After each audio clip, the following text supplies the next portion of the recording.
ওয়ালাইকুম বাচ্চা কাচ্চারা, আশা করি আল্লাহ রহমতে প্রত্যেকে খুবই খুবই ভালো আছো। কি অবস্থা বাচ্চা কাচ্চারা? তোমাদের সাথে ঠিক অনেকটা সময় পর আবার দেখা হয়ে গেল, দেখা পেয়ে খুবই ভালো লাগতেছে, আলহামদুলিল্লাহ।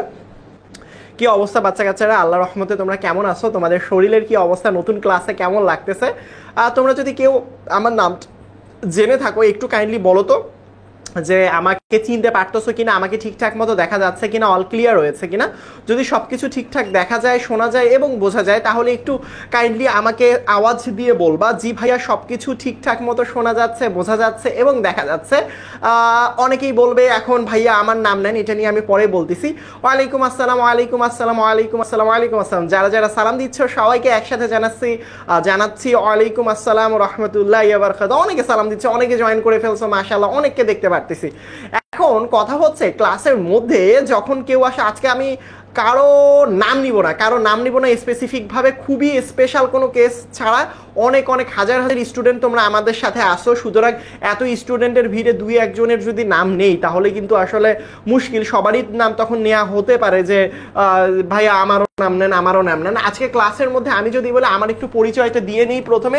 আমি তোমাদের ছোট্টবেলার ওই যে একজন টিচার থাকে না, যে ক্লাসের মধ্যে বেশি বকবক করে এবং মানে হচ্ছে রাগী টিচার, আজকে মাইরে ফেলবো, পড়া না পাইলে পিটাই ফেলবো, ওই রকম টাইপের আমি একজন টিচার। আমার নাম হচ্ছে ফারদিন ইহসান, আমাকে তোমরা ফারদিন ভাইয়া নামেও ডাকতে পারো, কোনো সমস্যা নাই।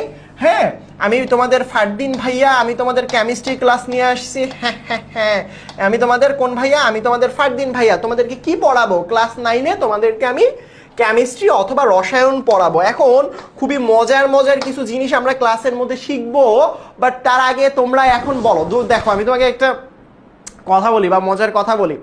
আজকে ক্লাসের মধ্যে ওয়ালাইকুম আসসালাম, আলহামদুলিল্লাহ বাবা, আমি ভালো আছি, তোমরা আশা করি ভালো আছো। যাই হোক, যারা ক্লাসের মধ্যে এখনই প্রথমে ক্লাস শুরুর এখনো 5 মিনিট, এই মশা, এই ক্লাসের মধ্যে মশা আসলে মনে হয় যে তাকে কেমিক্যাল খাওয়াই মারাই ফেলে, যে মেরেও ফেলছে আল্লাহ, মানে কেমিক্যাল দিয়ে মানে হচ্ছে মশারে মেরে ফেলবো। দেখো, যারা যারা ক্লাসের মধ্যে এরকম কিছু বাচ্চা কাচ্চারা বলবে টেক মাই নেম, হ্যাঁ এরকম কিছু বাচ্চা কাচ্চারা আছে টেক মাই নেম, তাদের উদ্দেশ্যে বলবো না, তোমাদের নাম আজকে আমি ওইভাবে নিব না যদি না তোমরা ক্লাসের পড়াশোনা পারো। সো এটা আজকে গোল্লা খেয়ে যাবে। এবং আমি আরেকটা কথা বলি, ধরো ক্লাসে কার নামটা নেওয়া উচিত? ধরো একটা বিশাল পরিমাণ জায়গার মধ্যে একটা কি বলে ধরো হচ্ছে গিয়ে পুরস্কার দেয়া হবে। সো এই পুরস্কারের মধ্যে কাদের নামটা নেওয়া হয়?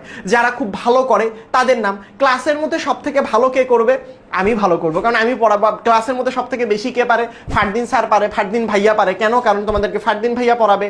সুতরাং যখন তোমরা বলবে, কেউ যখন বলবে টেক মাই নেম, তখন তুমি বলবো Fardin sir, Fardin sir, Fardin sir. Clear? Is that clear? তার মানে কেন? কারণ ফারদিন স্যার ক্লাসে পড়াচ্ছে, ফারদিন স্যার সব থেকে ভালো পারে এবং কারো নাম আমাদের নেওয়া হবে না। ঠিক আছে? ঠিক আছে, চলো আমরা দুইটা বই দেখাই। আসলে বিগত বছরের কথাও যদি বলি আমরা, ওয়ালাইকুম আসসালাম বাবা, হ্যাঁ বইয়ে এইসব অধ্যায় নেই, অবশ্যই আছে। দেখো আমাদের কাছে দুইটা বই আছে বেসিক্যালি। দুইটা বইয়ের কথা যদি আমি বলি, বেসিক্যালি আমাদের কাছে এখন দুইটা বই আছে। একটা হচ্ছে বোর্ড বই, যেটা তোমাদের স্কুলের মধ্যে দিবে, আরেকটা হচ্ছে এই বই। সো মাস্টার বুক। এখন আরেকজন বলছে ভাইয়া মাস্টার বুকে আসলে পুরা বই দেয়া নাই কেন? কারণ তোমাদের 2 মাসেরটা দেয়া রয়েছে, প্রথম 2 মাসেরটা, পুরাটা তো দেয়া থাকবে না, তাহলে তো বই এরকম একটা বড় বিশাল বড় বই হয়ে যাবে। তাহলে আমি কয়টা দিচ্ছি বলো তো বাবা? এই দুইটা প্রথম 2টা মাসের হচ্ছে ফেব্রুয়ারি মাস পর্যন্ত পেয়ে যাবে ইনশাআল্লাহ। কেমন? যাই হোক, প্যারা নেই। এখন কথা হচ্ছে যে এখন আমরা যেটা করব সেটা হচ্ছে, আমি যদি এই বইটার কথা বলি, এই বইটা কি কারো কাছে আছে? বা এই বইটা কে কোন বই পাইছো বলো? কে কোন বই পাইছো? এ পাশে, ডান পাশে না বাম পাশে? তোমরা বলতে পারো। এটা হচ্ছে বোর্ড বই, যেটা তোমাদের স্কুল থেকে দিয়ে দিবে, সবারই পাবা। আরেকটা হচ্ছে মাস্টার বুক। মাস্টার বুক অনেকেই হয়তো বা পাওনি, ইনশাল্লাহ খুব শীঘ্রই হচ্ছে, আশা করি তোমরা মাস্টার বুকটা পেয়ে যাবা। সেই ক্ষেত্রে কোনো চিন্তা নাই বলা চলে। সুতরাং ঘাবড়ানোর কোনো কারণ নাই, কোনো কারণ নাই। সুতরাং একটা জিনিস দেখেন, যদি তোমাদের কাছে থাকে বোর্ড বই, বুঝো বোর্ড বইয়ের কত নাম্বার পেজ পড়াবো, যেহেতু শুরু। আমি যদি তোমাদেরকে বলি যে ভাইয়া বোর্ড বইয়ের কত নাম্বার পেজ পড়াবো, এ কেমন পেন রে বাবা, এ তো দেখি ভৌতিক পেন। আমি যদি তোমাদেরকে বোর্ড বই, এই যে এই অধ্যায়টা যদি আমি বোর্ড বইয়ের কথা বলি, তাহলে হচ্ছে 3 নাম্বার পেজ থেকে শুরু হবে। কেমন? 3 নাম্বার পেজ থেকে শুরু হবে। আর আমি যদি তোমাকে বলি না ভাইয়া বোর্ড বই না, আসলে আমার আসলে এই যে মাস্টার বুকটা আছে আমি এটার সাথে মিলাতে চাই, তাহলে মোটামুটি বলা চলে হচ্ছে 199, দুইটা পেজ আউলাই দিলে বেসিক্যালি শুরু করবে 101 নাম্বার পেজ থেকে। এই মাস্টার বুকের 199 নাম্বার পেজ থেকে বেসিক্যালি পড়াটা শুরু হবে। বুঝছো বুঝছো বুঝছো, বোর্ড বই পাইছি। শুনো এখন দেখো, আজকের ক্লাসের মধ্যে যারা পাওনি এখনো মাস্টার বুক, কোনো সমস্যা নেই, আমি যেইগুলো পড়বো, যেইগুলো শোনাবো, যেইগুলো করব, শুধু সেইগুলো যদি পড়েন, সেইগুলো যদি বুঝেন, সেইগুলো যদি নোট করেন, নোট করার দরকার নেই, বইয়ের মধ্যে সবই রয়েছে, সেইগুলো যদি ভালো করে করতে পারেন তাহলে আর কিচ্ছু লাগবে না, আর কিচ্ছু লাগবে না, আর কিচ্ছু লাগবে না। বুঝতে পারছেন? ভেরি গুড, কোনো সমস্যা নেই। রসায়ন বই, বই, আমার ক্লাসটা মনোযোগ দিয়ে দেখেন, সব পড়া কমপ্লিট হয়ে যাবে। 31 বেজে গেছে, চলো আমরা পড়াটা শুরু করি। আসলে প্রথমেই দেখবা, আসলে এখানের মধ্যে আমার তো ক্ষমাটা দেখতে পারতো বিভৎস হয়ে আছে। প্রথমে তোমাদেরকে আমরা বলি আজকে কোন বই পড়বো বাচ্চা কাচ্চারা, আজকে মনে হয় ইতিহাস পড়বো, আমরা মনে হয় পাতিহাস রচনা করব। এমন কিছু কি আমরা কি এমন কিছু করতে যাচ্ছি যে আমরা ইতিহাস দিয়ে পাতিহাস রচনা করব? এমন কিছু কি করতেছি? উত্তর হচ্ছে না। আমরা কোন সাবজেক্ট পড়বো বাচ্চা কাচ্চারা? আমাদের এসএসসিতে উঠার পর রসায়ন পড়বো, ক্লাস 9-এর সায়েন্সের একটা বইয়ের নাম হচ্ছে রসায়ন। আজকে আমরা রসায়ন বইটা পড়বো। কেমন? আমাকে রসায়ন ক্লাসেই দেখবা ইনশাল্লাহ। তবে একটা জিনিস এখান থেকে তোমাদেরকে বোঝা প্রয়োজন, সেটা হচ্ছে ভাইয়া আপনি তো রসায়ন পড়া, আমি যখন ক্লাস 9-এ উঠলাম, হ্যাঁ আমি যখন ক্লাস 9-এ উঠলাম তখন আমাকে যখন বই দেয়া হলো কেমিস্ট্রি বই, আমার প্রথমে কি মনে হইতো বুঝছো? আমার প্রথমে কি মনে হইতো? আমার মনে হইতো রে ভাই কেমিস্ট্রি বই মানে দুনিয়ার কঠিন একটা বই, কিচ্ছু পারি না, কি যে জিনিসপত্র দিছে এখানের মধ্যে, মনে হয় যে লিখছে তার সাথে আমার কোনো মনে হয় শত্রুতা আছে, এত পরে কিছু বুঝি না, এত পরে কিছু বুঝি না। বুঝছো? বাট গুছানো ছিল না আসলে। সুতরাং একটা জিনিস বুঝো, এখানে রসায়ন আমাদেরকে প্রথমে বুঝতে হবে রসায়ন কাকে বলে। রসায়ন কাকে না বলে আপনি যদি রসায়ন পড়তে যান তাহলেই কিন্তু হাবুডুবু খাবেন। বুঝছেন? বুঝছেন? সুতরাং আমরা কি পড়বো? আমরা পড়বো রসায়ন কাহাকে বলে। রসায়ন কাকে, আচ্ছা রসায়ন কাকে বলে? গরু যদি ঘাস খায়, মহিষ যদি বাঁশ খায়, কুমির যদি ধান খায়, তাকে রসায়ন বলে। এটা হইলো কিছু বলো? আমি যেটা বললাম এটা এরকম যদি কথাবার্তা লিখো তাহলে টিচার কি দিবে? গোল্লা দিবে, এরকম গোল্লা দিবে। তাহলে রসায়ন বই পড়ো, রসায়নের সংজ্ঞায় জানো না। আমার মনে আছে এখনো আমি যখন পড়তাম, যখন ক্লাসে আসতো, আজকে রসায়ন বই দেখি, রসায়নের সংজ্ঞাটা বলতো দেখি। ও রসায়ন, এটার আবার একটা সংজ্ঞাও আছে ভাইয়া? স্যার আমি তো বুঝতেছি না আসলে রসায়নের সংজ্ঞা কোনটা হবে। বুঝছো? বুঝছো? সুতরাং একটা জিনিস বুঝতে হবে, রসায়নে ঢুকার আগে তোমাকে যেই জিনিসটা বুঝতে হবে হচ্ছে রসায়ন কাকে বলে। রসায়ন জানার আগে তোমাকে একটা জিনিস জানতে হবে, সেটা হচ্ছে পদার্থ কাকে বলে। পদার্থ, পদার্থ তোমাকে প্রথমে বুঝতে হবে পদার্থ জিনিসটা কি। এ কি অপদার্থর মতো আচরণ করবে কিনা? দেখো বাবা, পদার্থ জিনিসটা বোঝা উচিত, তোমরা আগে পড়ে আসছো না। পদার্থ কোনো কিছু, আল্লাহর দুনিয়াতে কোনো কিছু পদার্থ হওয়ার জন্য শর্ত হচ্ছে দুইটা, শর্ত হচ্ছে দুইটা, শর্ত হচ্ছে দুইটা। কয়টা? দুইটা। সুতরাং আল্লাহর দুনিয়াতে কখনো কোনো জিনিস যদি পদার্থ হতে চায়, শর্ত কয়টা? আমার সাথে বলতে হবে, দুইটা, দুইটা, দুইটা। নাম্বার ওয়ান এর ভর থাকতে হবে। কি থাকতে হবে বাচ্চা কাচ্চারা? এর নাম্বার ওয়ান হচ্ছে ভর থাকতে হবে। নাম্বার টু এর আয়তন থাকতে হবে। এর কি থাকতে হবে? আয়তন থাকতে হবে। তার মানে পদার্থ হওয়ার শর্ত কয়টা বাচ্চা কাচ্চারা? যার ভর আছে এবং আয়তন আছে তাকেই আসলে কি বলা হয়? পদার্থ। আমি কিন্তু পদার্থ বিজ্ঞান পড়াবো না, আমি তোমাদেরকে যেটা পড়াচ্ছি সেটা হচ্ছে পদার্থ মানে হচ্ছে কাকে বলে। এই একজন খুবই সুন্দর উত্তর দিছে, যার নাই পদ তাকে বলে পদার্থ। তারে ধইরা ছাদ থেকে ফালাই দেওয়া উচিত। বুঝছো? তারে ধইরা ছাদ থেকে ফালাই দেওয়া উচিত। বুঝছো? এখন দেখো ভালো করে বুঝো, এই যে ভর আর আয়তন, এটা নিয়ে মজার একটা গল্প আছে। আমি প্রত্যেক ক্লাসেই বলি, তোমাদের ক্লাসে বলছি কিনা জানি না। আমি আমার বাসার মধ্যে ক্লাস 9-এ বা 6-7-এ যখন থাকতাম তখন আসলে ঠিক মতো পড়াশোনা করতাম না। সো আমি আসলে একদিন করছিটা কি, আমি হচ্ছে আমার বাসার আম্মুর চোখ ফাঁকি দিয়ে আমি খেলতে গেছি। সো একটু পরে দেখি আম্মু এত বড় একটা লাঠি নিয়ে আমার পেছনে দৌড়, ওই ফারদিন দাঁড়া, তোরে আমি মারবো আজকে। আমিও দৌড়, আম্মুও দৌড় আমার পিছনে, পড়াশোনা করে না এই ছেলে, খালি খেলাধুলার দিকে মন।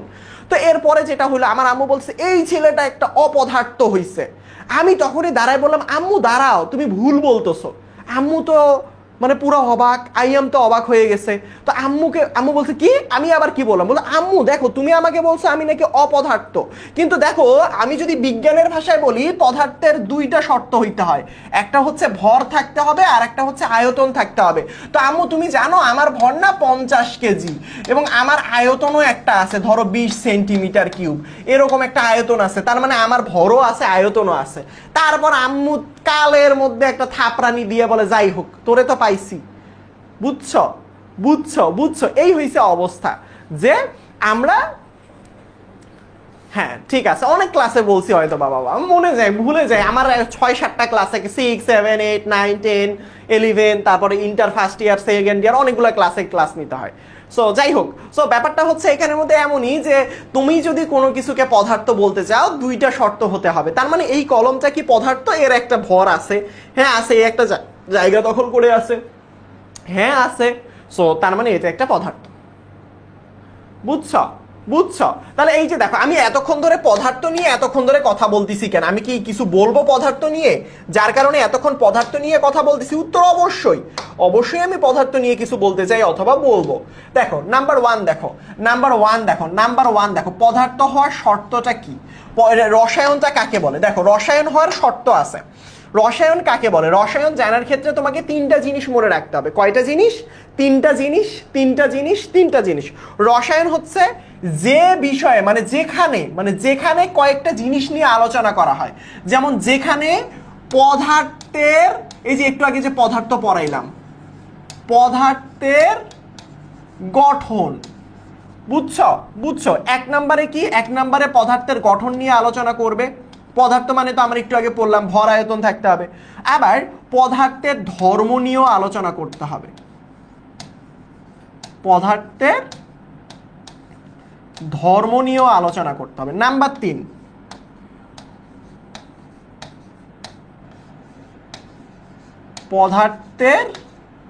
পদার্থের পরিবর্তন নিয়ে আলোচনা করতে হবে।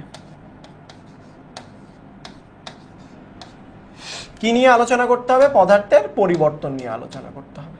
তার মানে দেখো, যেখানে পদার্থের গঠন, পদার্থের ধর্ম, পদার্থের পরিবর্তন নিয়ে আলোচনা করা হয়, যেখানে ধরো তুমি ফুচকা খাচ্ছ, তুমি ফুচকা খাইতে খাইতে বলছো এখানে পদার্থের ভর, গঠন, ধর্ম নিয়ে আলোচনা করা হয়, তাহলে ওই জায়গাটাকে আমি বলবো ওইটা হচ্ছে রসায়ন। বুঝছো, যেখানে কি কয়টা শর্ত? 3টা শর্ত। তবে কমন শর্ত কোনগুলো? সবগুলো পদার্থ হইতে হবে, এবং দেখো গঠন সে কেমন দেখতে, যেমন ধর্ম সে কেমন আচরণ করে, এবং সে পরবর্তীতে পরিবর্তিত হয়ে কি হয়, এই জিনিসগুলো নিয়ে আলোচনা করতে। যেখানে এখন তুমি যদি বলো ভাই এটা তো আসমানে গিয়ে চাঁদের মধ্যে বসে আসলে পদার্থের গঠন, ধর্ম এবং পরিবর্তন নিয়ে আলোচনা করা হয়, তাহলে ওইটারে রসায়ন বলবো, কোনো সমস্যা নেই। যেই জায়গায় যেখানে যদি এই বইয়ের মধ্যে, যেমন এখানের মধ্যে কি করা হয়েছে, এই বইখানার মধ্যে কি করা হয়েছে, এই বইখানার ভিতরে পদার্থের গঠন, পদার্থের ধর্ম, পদার্থের পরিবর্তন নিয়ে আলোচনা করা হয়েছে, এই জন্য এই বইখানাকে কি বলা হয়েছে? রসায়ন বলা হয়েছে। এই সবাই বুঝতে পারছো? যেমন আমি এখানের মধ্যে তোমাদেরকে একটা সুন্দর উদাহরণ দিতে চাই, তোমাদেরকে উদাহরণ দিতে চাই। যেমন দেখো কেউ কি শুনছো কয়লা ধুইলে যায় না কখনো ময়লা? বুঝছো, খুবই একটা কমন একটা প্রবাদ আছে, কি বলে হচ্ছে কয়লা ধুইলে যায় না কখনো ময়লা। তোমরা কি কখনো কয়লার সংকেত শুনছো? হ্যাঁ দেখো ভালো করে শুনো, কয়লার সংকেত কি কেউ বলতে পারবা বাবা? কোনো কি জ্ঞানী গুণী মানুষ আছে এখানে? কয়লার সংকেত কি? কয়লা ধুইলে যায় না ময়লা, বলো দেখি কয়লার সংকেত কি হবে? বলো কয়লার সংকেতটা কি? কেউ বলতে পারবা কয়লার সংকেতটা কি? বলো দেখি, কেউ বলতে পারবা না? হায় রে, কেউ তো পারে না। আরে প্যারা নেই, এটা না পারেরই কথা, আমারে তো উল্টা পাশে থাপড়া থাপড়ি করলেও তো আমি পাইতাম না। তার মানে কয়লার সংকেতটা একটু মনে রাখতে হবে। দেখো কার্বন চিনো, কার্বন কয়লা আসলে কে বুঝছো? ওই যে কার্বন খায় না মাথায় দেয়, কার্বন চিনো? কার্বন, কার্বনের সংকেত জানো? কার্বনের সংকেত হচ্ছে সি, অর্থাৎ কয়লার সংকেত হচ্ছে সি। তাহলে কয়লার সংকেত সি, কয়লার সংকেত সি, কার্বনের সংকেত সি। বুঝছো? এখন থেকে মনে থাকবে। না না, ক্যালসিয়াম কার্বনেট না, ক্যালসিয়াম কার্বনেট তো চুনা পাথর বাবা। সো দেখো ভালো করে খেয়াল করো, তো এটা একটু মনে রাখতে হবে। কার্বনের সঙ্গে ইয়া কি, কয়লার সংকেত কার্বন, সি, কার্বন, কার্বন বাবা। কি বলছি, কি বলছি? কার্বন। কি বলছি বলো তো বাবা? কার্বন। কয়লার সংকেত কি বলছি? অবশ্যই লিখে ফেলবা, কার্বন, কার্বন বলছি। সো এখানের মধ্যে একটা জিনিস বুঝো, সেটা হচ্ছে যখন তুমি কয়লার সংকেতটা কার্বন পড়বা, এছাড়া দেখো ভালো করে খেয়াল করো, ভালো করে খেয়াল করো। ধরো আমরা কার্বনটাকে কিভাবে ব্যবহার করতে পারি। ধরো এটা হচ্ছে কার্বন, এই কার্বনটা কি হয় বলো তো বাবা? কয়লা না, কয়লা না, কয়লাটাই তো কার্বন বলবো, কয়লাকে কি বলবো? কার্বন বলবো। আচ্ছা কয়লাটা কি কালা হয় না বাবা? কালা কুসকুসা। তোমরা যদি ফর্সা হইতে চাও তাহলে কি কখনো কেউ কি কয়লা দিয়ে নিজের চেহারা ঘষা মারবা? উত্তর হচ্ছে না। এই যে দেখো, এই যে এইখানে যে পদার্থের গঠনের কথা বলা হয়েছে, তাহলে এই যে কয়লার এই যে কার্বনের গঠনটা কিরকম? কয়লার মতো। কয়লা দেখতে কেমন? কালা কুসকুসা। তাহলে এটাকে বলবো আসলে এটার গঠন। তাহলে কার্বনের গঠন নিয়ে আলোচনা করা হয়। সেম ভাবে যদি আমি কখনো ধরো কার্বন রে থাপড়ায় থুপড়ায়, ধরো এটা একটা কার্বন, এই কার্বন রে দুইটা বাড়ি দিলাম, বাড়ি দিয়ে এর সাথে আমি অক্সিজেনের বিয়ে দিয়ে দিলাম। দেখো কি যে মজা রে বাবা, কি করছি? কার্বন আর অক্সিজেনকে ধরে বিয়ে শাদী দিছি। অর্থাৎ কার্বন আর অক্সিজেন যদি কখনো একসাথে মিলে তাহলে তো সর্বনাশ হয়ে যাবে বাবা। কেন? কারণ কার্বন আর অক্সিজেন একসাথে মিললে হয় কার্বন ডাই অক্সাইড। কি হবে? Carbon die oxide. তার মানে ব্যাপারটা একটু ভালো করে খেয়াল করো। এই যে পরিবর্তন মানেটা কি? এই যে আগে ছিল কার্বন, তারপরে তাদেরকে বিবাহ দেওয়া হইলো অক্সিজেনের সাথে, দেওয়ার পর নতুন একটা জিনিস তৈরি হইলো যেটার নাম হইলো কার্বন ডাই অক্সাইড। তার মানে ছিল একরকম, পরিবর্তন হয়ে হইলো আর এক রকম। এটাকেই বলবো আসলে পদার্থের পরিবর্তন। অর্থাৎ ধরো তুমি এখানে বসে আসো, তোমার সামনে ভূত এসে বলতেছে গলাটা কেটে দিব, তারপর তোমার চেহারাটা যে হাসি, যে চেহারাটা, আম্মু কই তুমি আম্মু, এই আম্মু, এমন হয়ে যাবে না? এমন হয়ে যাবে বাবা। বুঝছো? তার মানে কি চেঞ্জ হবে না? ভূত দেখলে যার চেহারা চেঞ্জ হবে না সে নিজে একটা ভূত বাবা। আমি তো নিজে দৌড় মারি, বুঝছো? ভূত টুত দেখলে আমি তার পেছন পাশ দিয়ে দৌড় মারি বাবা, ভূতরে বহুত ভয় পাই। যাই হোক, তাহলে কার্বন আর অক্সিজেন মিলে হইলো কার্বন ডাই অক্সাইড। এটাকেই বলবো পদার্থের পরিবর্তন। প্রথমে বলছি পদার্থের গঠন, যেমন এটা কয়লা হচ্ছে এর গঠন। ধর্ম মানে কালো, এটা হচ্ছে কালো, এটা হচ্ছে তার ধর্ম। তারপর হচ্ছে পরিবর্তন, কার্বনের সাথে অক্সিজেনের যদি বিয়ে শাদী দাও কার্বন ডাই অক্সাইড হয়, মানে তৈরি পরিবর্তন করে ফেলবা। বুঝছো? এই তোমরা কি সবাই বুঝতে পারছো তাহলে রসায়ন কাকে বলে? এটা পারা যাবে বলো বলো বলো বলো বলো বলো। এই পার্ট পর্যন্ত বুঝলে একটু হাত তুলো তো বাচ্চা কাচ্চারা, বলো দেখি এই পর্যন্ত বুঝলে একটু হাত তুলো, তোমরা একটু হাত তুলো। বুঝো? তোমরা কি বুঝতে পারছো এই পর্যন্ত?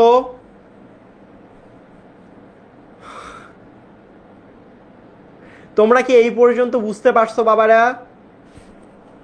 বুঝলে একটু হাত তুলো, হাত তুলতে হবে তো। হাত না তুললে কেমনে হবে? আমি কি ঠ্যাং ঠুং তুলতে বলছি? না, হাত তুলতে বলছে। আরে সেরা, জি ভাইয়া ঠিক আছে,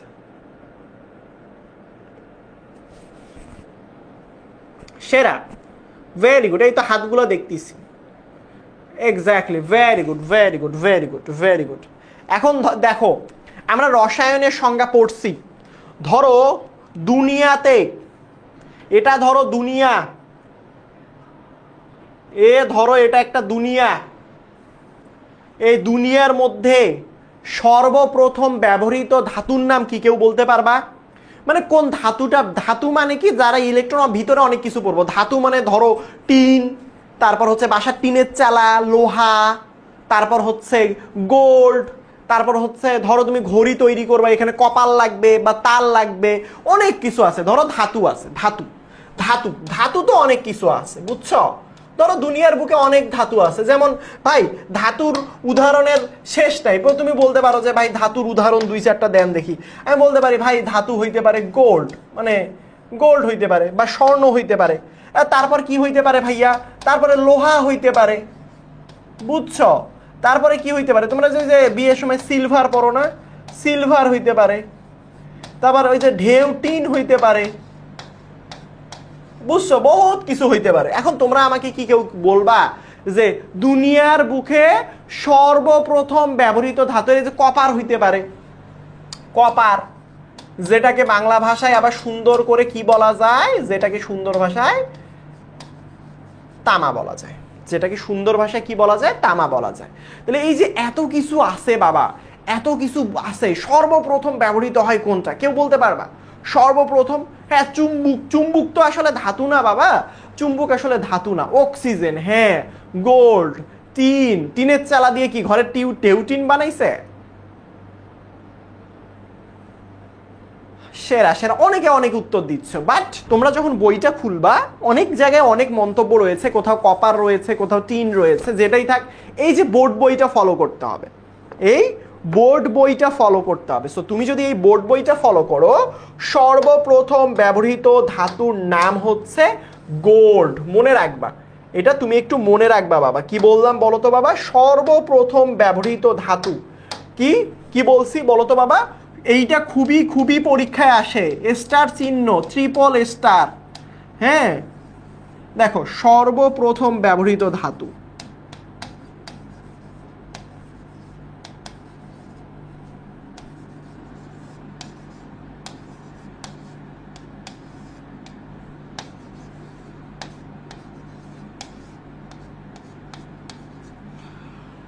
কি হবে? গোল্ড। গোল্ডকে বাংলা দিয়ে কি বলে? স্বর্ণ, অথবা সোনা বলতে পারো।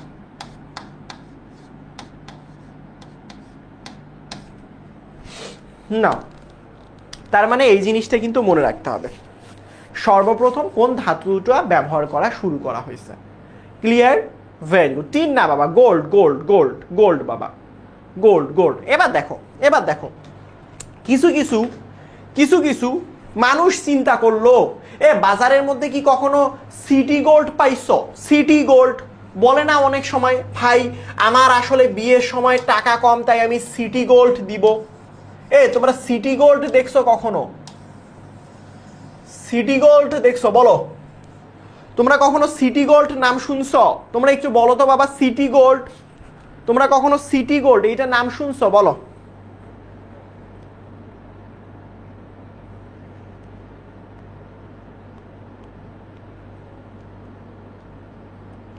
তোমরা বলো, নাম শুনছো কখনো?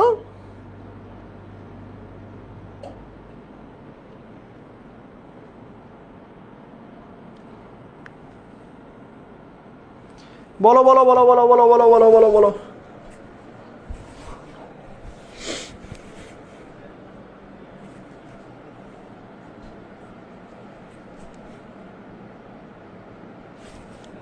Very good.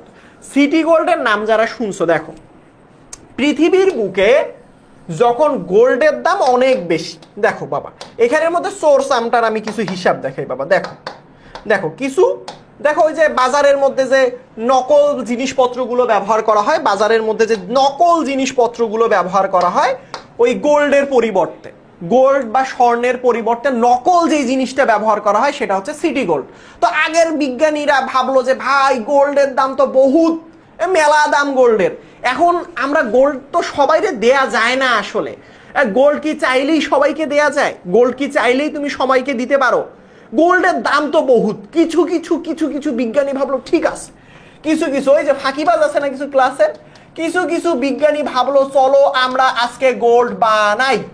তো ওরা কি করলো ভাই? ওরা কি চালাকের চালাক রে বাবা, এরা করলো কি, গোল্ড বানাইতে গিয়ে ওরা বললো আচ্ছা ঠিক আছে আমরা একটা কাজ করি, আমরা কপার যে একটা আছে, কপার, এটা আমরা পড়বো পরে, কপার আর এই টিনটাকে গলায় মিশায় ফেলো, একসাথে গলাও প্রথমে, এই কপার আর টিনটাকে গলাও প্রথমে, গলায় টলায় এখানের মধ্যে তুমি কি গোল্ড বানাও।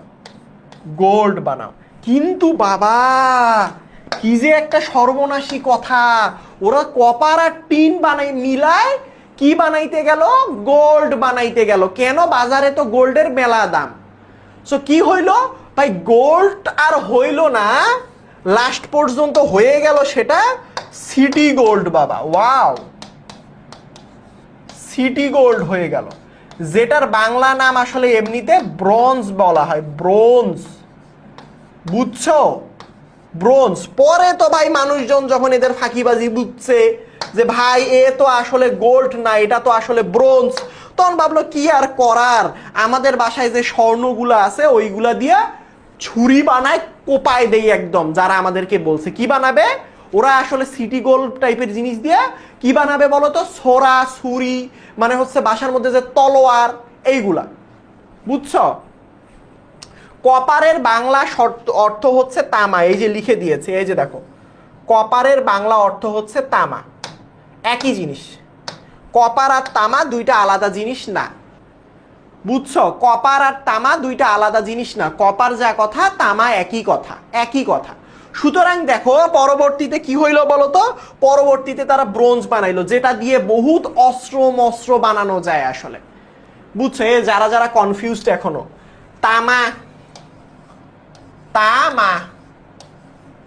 এটা যা কথা, কপার একই কথা, দুইটা কোনো আলাদা জিনিস না, বুঝছো বাচ্চা কাচ্চারা? তামা যে কথা, কপার একই কথা, দুইটার মধ্যে কোনো পার্থক্য নাই, বুঝছো? কি সর্বপ্রথম ধাতু বইয়ের মধ্যে সর্বপ্রথম গোল্ড লেখা আছে বাবা, এই যে দেখো, আমি জানি তামা অনেক জায়গায় লেখা আছে, এই যে দেখো, কই গেল, এই যে দেখো বইয়ের মধ্যে যদি এই লাইনটা দেখো 3 নাম্বার পেজে, এ পর্যন্ত পাওয়া তথ্য অনুযায়ী প্রথম ব্যবহৃত ধাতু হলো সোনা। এটা হচ্ছে 3 নাম্বার পেজের এই প্রথম প্যারার লাস্টের লাইনটা একটু দেখলেই বুঝতে পারবা। 3 নাম্বার মানে বইয়ের পড়াশোনার প্রথম পেজে, যে দেখো এটা হচ্ছে সূচি পর্ব, এটা হচ্ছে বই, এই যে প্রথম প্যারার লাস্টের টুকুতে গেলেই বুঝবা। এখন দেখো বুঝছো ভাইয়া, এটা কোন কাজে লাগে? দেখো এটা কোন কাজে লাগে একটু পরে, ব্রোঞ্জ তো বুঝছি, আমরা একটু পরে যাই। ধরো ধাতু আর ধাতু, এই ধাতু আর ধাতু যদি একসাথে মিশাও, ধরো দুইটা জিনিস একসাথে থাপড়ায় টাপড়ায় কি করছো, মিশ্রিত করছো, তাহলে একাধিক ধাতু মানে একের অধিক ধাতু একসাথে যদি মিশায়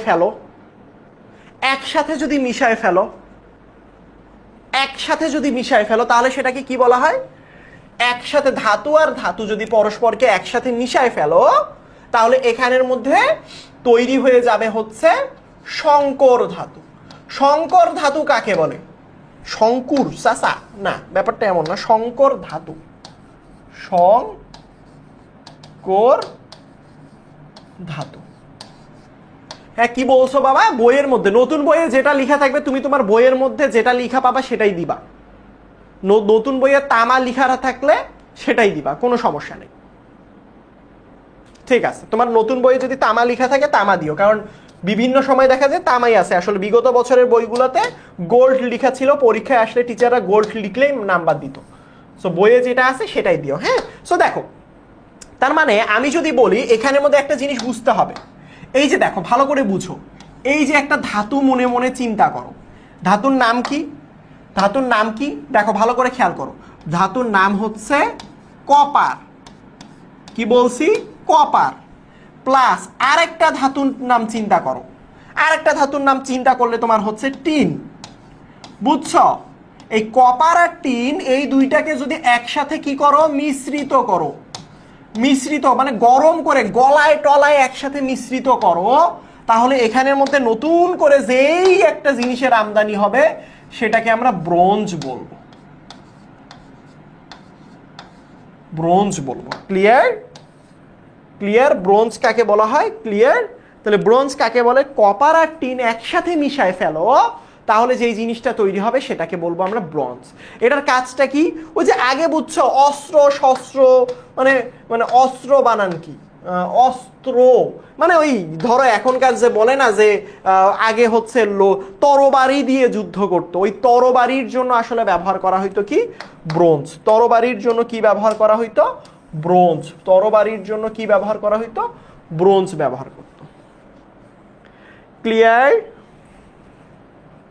বাচ্চা কাচ্চারা তোমরা কি বুঝতে পেরেছো বাবা? ইউরেনিয়াম, ইউরেনিয়াম পড়বো বাবা, ইউরেনিয়াম সামনে আসবে। বুঝছো? এইগুলো অস্ত্র টস্ত্র তৈরি করতে ব্যবহার করে। আচ্ছা এই পর্যন্ত কি বুঝছো? এইগুলা ভাই টিচার যে কি পছন্দ করে রে বাবা, কি যে পছন্দ করে এই প্রশ্নগুলো, কে মিশ্রিত, এই যে টিচাররা খুবই পছন্দ করে, টিচাররা এই জাতীয় প্রশ্ন খুবই পছন্দ করে। তোমরা কি বুঝতে পারছো?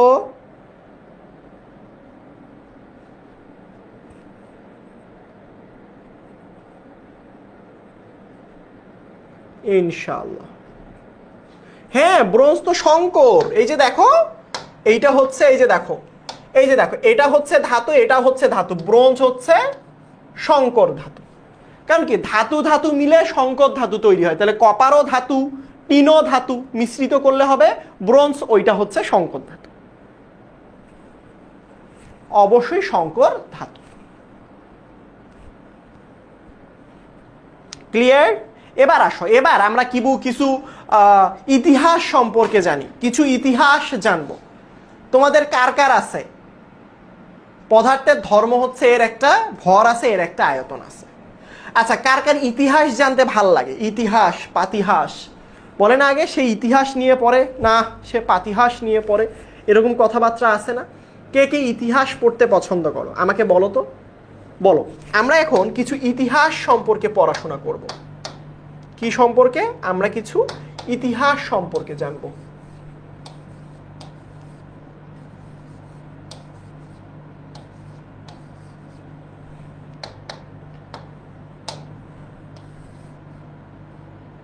কি সম্পর্কে জানবো? ইতিহাস সম্পর্কে জানবো। সো ইতিহাসটা কি আসলে? ইতিহাস কি? আচ্ছা তোমরা একটা জিনিস জানো, হ্যাঁ শঙ্কর সমান সমান ধাতু না, অনেকগুলো ধাতু মিললে শঙ্কর ধাতু হয়। দেখো খ্রিস্টপূর্ব,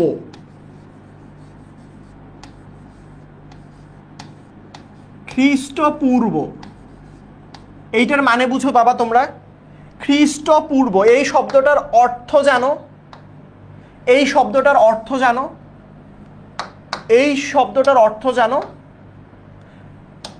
বুঝো, খ্রিস্টানরা ধরে নেয়, খ্রিস্টানরা ধরে নেয়, ভালো করে বুঝো, ভালো করে বুঝো বাবা।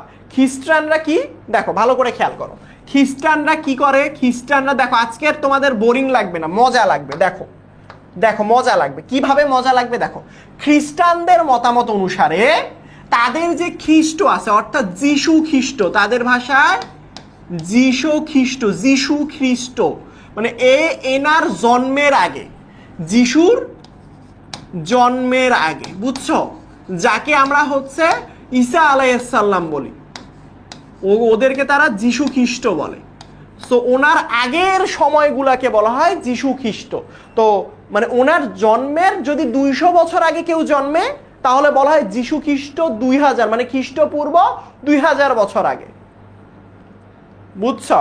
যেমন যদি তোমাকে বলে খ্রিস্টপূর্ব 3000 বছর আগে, তার মানে প্রথমে কি বুঝাবে? খ্রিস্ট বা যিশু বা ঈসা আলাইহিস সালামের জন্মের 3000 বছর আগের ঘটনা। বুঝছো? সো চলো আমরা আজকে মজার কিছু বিষয় জানার চেষ্টা করি। আসলে প্রথম যে জিনিসটা সেটা হচ্ছে প্রথম জিনিসটা হচ্ছে এই যে দেখো, প্রথম যে জিনিসটা হচ্ছে এই যে দেখো কপার ছিল বাবা, দেখো ভালো করে খেয়াল করো, কপার, কপার আর কি ছিল বলতো, টিন ছিল।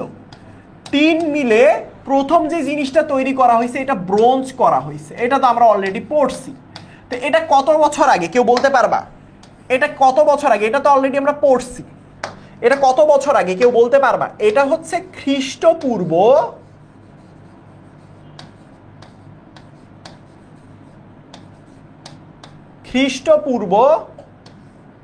3500। বুঝছো? তার মানে কি 3000, যীশু খ্রিস্ট জন্মের 3500 বছর আগে এটা হয়েছে। ওরে বাবা রে বাবা, 3500 বছর আগের কথা, 1-2 দিন না রে বাবা। বুঝছো? 1-2 দিন না, 1-2 দিন না, আসলে কত, 3500। কত? 3500। সো এইটা গেল একটা ইনফরমেশন। আর একটা ইনফরমেশন আছে, খুবই মজার কিছু ইনফরমেশন আছে। প্রথম যে ইনফরমেশনটা সেটা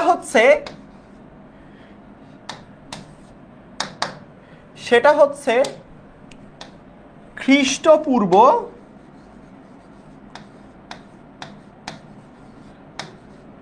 380, মানে মোটামুটি খ্রিস্টর জন্মে 380 বছর আগে। কত বছর? খ্রিস্টের জন্মে 380 বছর পূর্বে। কি ঘটনাটা ঘটছে আসলে বাচ্চা কাচ্চারা? কি ঘটনাটা ঘটলো আসলে এখানে?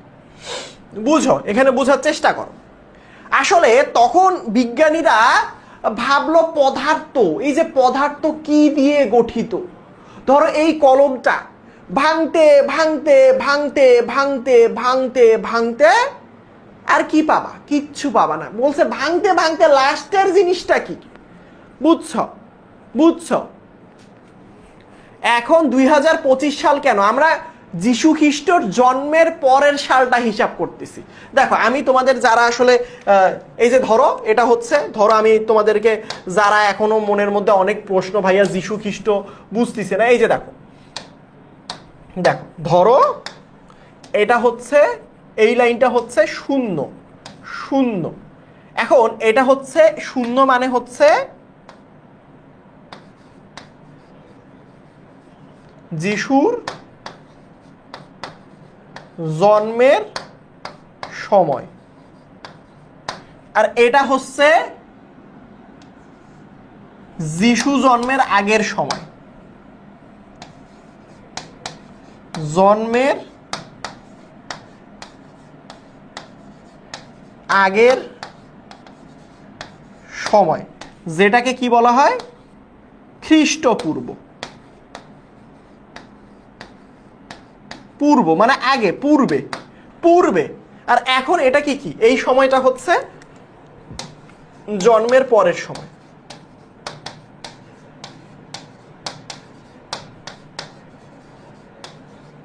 সময় যেমন আমি তোমাদেরকে একটা উদাহরণ দিই ছোট্ট, ধরো এটা 0 0 মানে জন্মের সময়।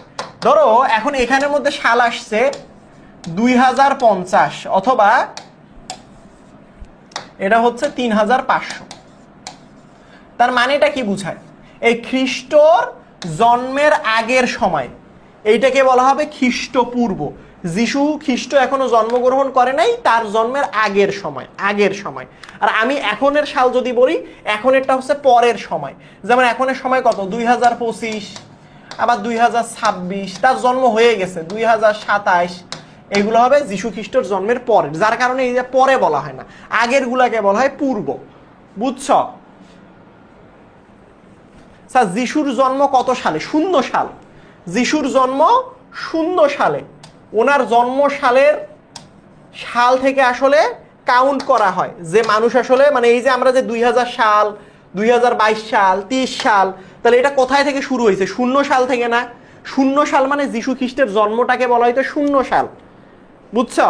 0 সাল। তারপরে ওনার জন্মের যখন বয়স এসে 1, তার মানে 1 সাল, জন্ম 2 বছর হয়েছে 2 সাল, ওনার জন্ম যদি 100 বছর হয় 100 সাল, ওনার বয়স যদি 1000 বছর হয় 1000 সাল, ওনার মৃত্যুর কত জানি না, ওনার জন্ম এখন যেমন সাল কত 2025, তাহলে উনি কত বছর আগে জন্মাইছে 2025 বছর আগে জন্মাইছে। না এগুলো মাস্টার বুকে থাকবে না, এরা ওই কেউ বুঝতেছিল যার কারণে এগুলো পড়াই দিলাম। দেখো খ্রিস্টপূর্ব 380 বছর আগে একজন বিজ্ঞানী ছিল যার নাম হচ্ছে ডেমোক্রিটাস। কি বলছি? ডেমোক্রিটাস। তো ইনি আসলে খুবই ইন্টারেস্টিং একটা কাহিনী করছে, সেটা হচ্ছে উনি পদার্থকে ভাঙা শুরু করছে। কাকে ভাঙছে? পদার্থকে ভাঙছে ভাঙছে আর ভাঙছে। কাকে ভাঙছে? কাকে ভাঙছে বলো তো বাবা? পদার্থকে ভাঙছে। উনি কি করছে? শুধু পদার্থকে ভাঙছে। সো উনি পদার্থকে ভাঙতে ভাঙতে ভাঙতে ভাঙতে এমন একটা জায়গায় গেছে যখন আর পদার্থকে ভাঙা সম্ভবই না। মানে ধরেন আপনি একটা মানুষের মারতে মারতে মারতে মারতে মাইরাই ফেলছেন, তাহলে আর কি করবেন? আর কোথাও যাওয়ার জায়গা আছে? নাই তো। সো ব্যাপারটা হচ্ছে এরকম, বুঝেন? তার মানে ডেমোক্রিটাস পদার্থকে ভাঙছে আর ভাঙছে, ভাঙছে আর ভাঙছে, ভাঙতে ভাঙতে সবার লাস্টে এমন জায়গায় গেছে আর ভাঙ্গাই সম্ভব না। ওই জিনিসটার নাম দিছে উনি, ওই জিনিসটার নাম দিছে উনি অ্যাটম। যার বাংলা অর্থটা কি দাঁড়ায়? যার বাংলা অর্থ, অ্যাটম তো ইংরেজিতে, যাকে তুমি যদি বাংলা করো তাহলে সেটাকে পাবা অবিভাজ্য একক। অবিভাজ্য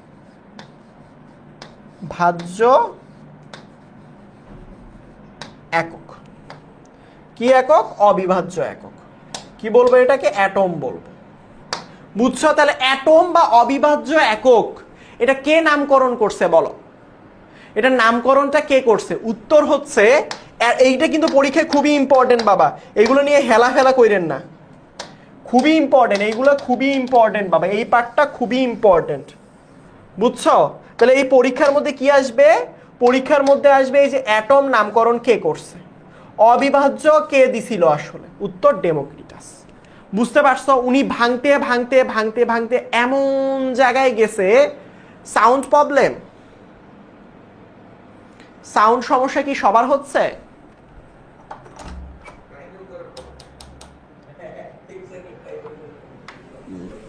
না না না,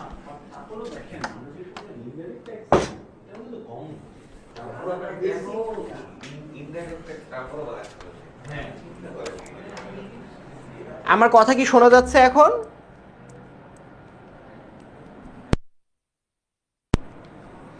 আমার কথা কি শোনা যাচ্ছে? আমার সাউন্ড কি এখন ক্লিয়ার বোঝা যাচ্ছে নাকি আবারও আগের মতো সমস্যা? বলো তো সাউন্ড ক্লিয়ার কিনা? সাউন্ড প্রবলেম করতেছে। আচ্ছা ক্লিয়ার হইলে বলো clear. Yes sir no sir বইলো না, কিছু বুঝি না। বলো বলো বলো বলো।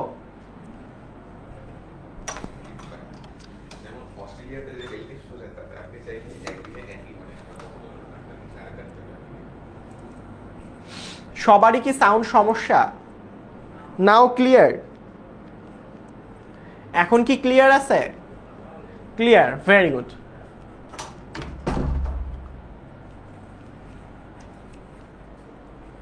তার মানে একটা জিনিস বুঝো বাবা, একটা জিনিস বুঝো, যাক ক্লিয়ার হয়েছে। দেখো তার মানে তোমাদেরকে একটা জিনিস বুঝতে হবে, ডেমোক্রিটাস আসলে বলছিল পদার্থকে ভাঙতে ভাঙতে ভাঙতে ভাঙতে আর ভাঙ্গাই যায় না, ওই জায়গাটাকে বলছে অ্যাটম বা অবিভাজ্য একক। সো উনি বলছে আসলে পদার্থ আসলে এই অ্যাটম বা অবিভাজ্য একক দিয়ে এই জিনিসটা নিয়ে গঠিত। বুঝো, উনি আসলে বলছে পদার্থ কি দিয়ে গঠিত? অবিভাজ্য অথবা অ্যাটম দিয়ে গঠিত। কিন্তু পরের আরেকটা বিজ্ঞানী আছে, পরে একটা বিজ্ঞানী আছে, এরিস্টটল, নাম শুনছো? এরিস্টটল, এরিস্টটল নাম কেউ শুনছো? এর নাম কিন্তু পটল না, এরিস্টটল।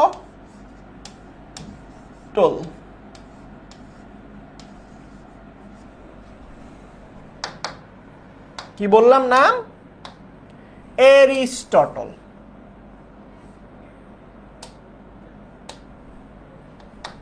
বলো দেখি। বলো দেখি। এরিস্টটল। দেখো ভালো করে খেয়াল করো, এরিস্টটল কি বলছে? এরিস্টটল বলছে, এই বিজ্ঞানী বলছে, কোনো একটা যদি তুমি পদার্থ, কোনো একটা পদার্থ কি কি দিয়ে তৈরি, কি দিয়ে তৈরি, ওনার চিন্তা হচ্ছে, তোমরা বলতে পারো কি দিয়ে তৈরি, উনি বলছে আসলে যে ভাই কোনো একটা পদার্থ কি দিয়ে তৈরি, এটা তার মতামত। আসলে পদার্থ কিন্তু অ্যাটম বা পরমাণু দিয়ে তৈরি, কিন্তু এই বিজ্ঞানী এসে বলল ভাই পদার্থ চারটা জিনিস দিয়ে তৈরি, চারটা জিনিস দিয়ে তৈরি, চারটা জিনিস দিয়ে তৈরি। বুঝছো আমার কথা? সো পদার্থ কয়টা জিনিস দিয়ে তৈরি? চারটা। নাম্বার এক, উনি বলছে মাটি। নাম্বার দুই, তারপরে বলছে আগুন। নাম্বার তিন, উনি বলছে বায়ু। এই তিনটা বলছে। তারপরে কি বলছে? তারপরে নাম্বার চার, উনি বলছে পানি। এই চারটা জিনিস দিয়ে তৈরি। এইটা একটু মুখস্থ করতে হবে। এটা কে বলছে? বিজ্ঞানী এরিস্টটল। কোন চাচা বলছে? এরিস্টটল চাচা বলছে যে ভাতিজা দেখো পদার্থ চারটা জিনিস দিয়ে তৈরি, মাটি, আগুন, বায়ু, পানি, বা মাটি, পানি, বায়ু, আগুন, মাটি, পানি, বায়ু, আগুন। ভাতিজারে কি বলছে? পদার্থ চারটা জিনিস দিয়ে তৈরি। কয়টা? চারটা, চারটা, চারটা। কি বলছে? চারটা জিনিস দিয়ে তৈরি, মাটি দিয়ে তৈরি, আগুন দিয়ে তৈরি, বায়ু দিয়ে তৈরি এবং পানি দিয়ে তৈরি। তোমরা কি এটা বুঝতে পারছো? এটা কার কথা? এরিস্টটলের কথা। বুঝছো তোমরা? তোমরা কি বুঝতে পারছো? এর আগে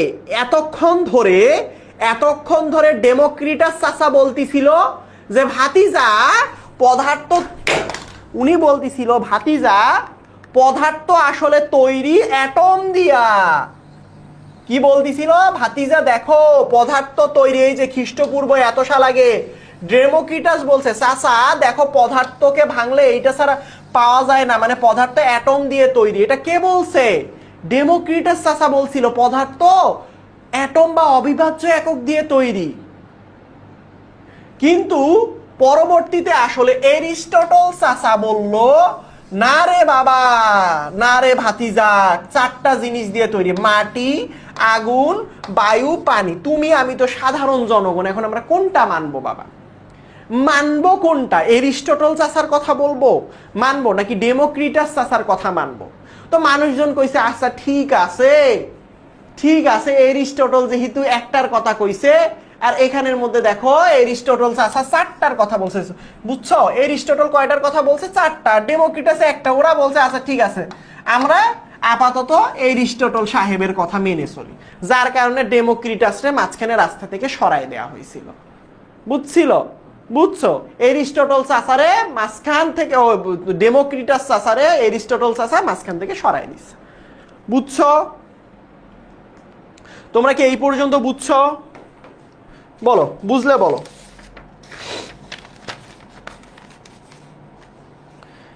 ধরো চলো এখন আমরা নতুন কিছু পড়ি, পড়ার তো শেষ নাই।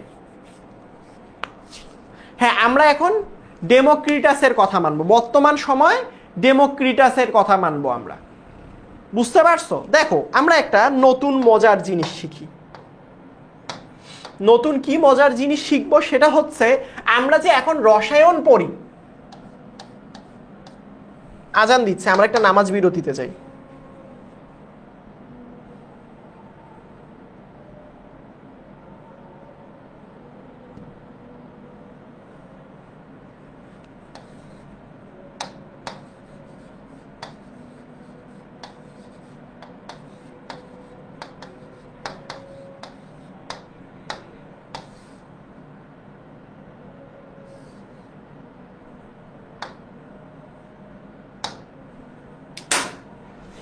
দশ মিনিট।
আসসালামু আলাইকুম বাচ্চা কাচ্চারা, আমাকে ঠিকঠাক মতো দেখা যাচ্ছে কিনা, শোনা যাচ্ছে কিনা, অল ক্লিয়ার রয়েছে কিনা, সবকিছু ঠিকঠাক কিনা একটু কাইন্ডলি কমেন্টে জানিয়ে দাও তো। আমরা আরো অনেক পড়াশোনা করব, অনেক অনেক পড়াশোনা করব। তোমরা একটু দেখো তো আমাকে ঠিকঠাক মতো দেখা যাচ্ছে কিনা, বোঝা যাচ্ছে কিনা এবং শোনা যাচ্ছে কিনা, অর্থাৎ অল ক্লিয়ার রয়েছে কিনা। যদি সবকিছু ঠিকঠাক শোনা যায়, বোঝা যায় এবং দেখা যায়, তাহলে একটু আমাকে কাইন্ডলি একটু কমেন্টের মধ্যে বলে দিবা, জি ভাইয়া সবকিছু শোনা যাচ্ছে, বোঝা যাচ্ছে এবং দেখা যাচ্ছে। সবাইকে ক্লিয়ার? সবাই কি বুঝতে পারতেছ? সবাইকে আমার কথা শুনতে পারতেছ?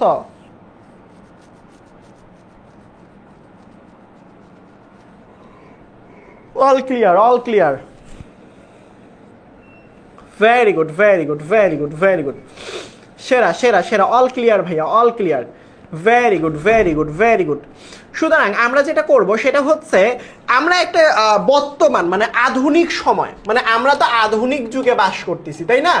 সো এই আধুনিক সময়ের কথা যদি বলি, সো এই আধুনিক সময়ের যে আমরা রসায়নটা পড়ি, এটাকে আসলে কেমিস্ট্রি বলা হয়। ইংরেজিতে কেমিস্ট্রি বলে, ইংরেজিতে কি বলে? ইংরেজিতে বলে কেমিস্ট্রি, এবং বাংলাতে বলে হচ্ছে রসায়ন। কি বলে?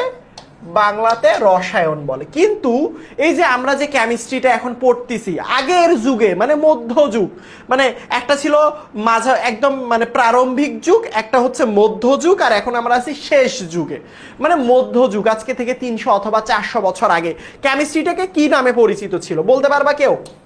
কেমিস্ট্রি অথবা রসায়ন কি নামে পরিচিত ছিল বলো দেখি?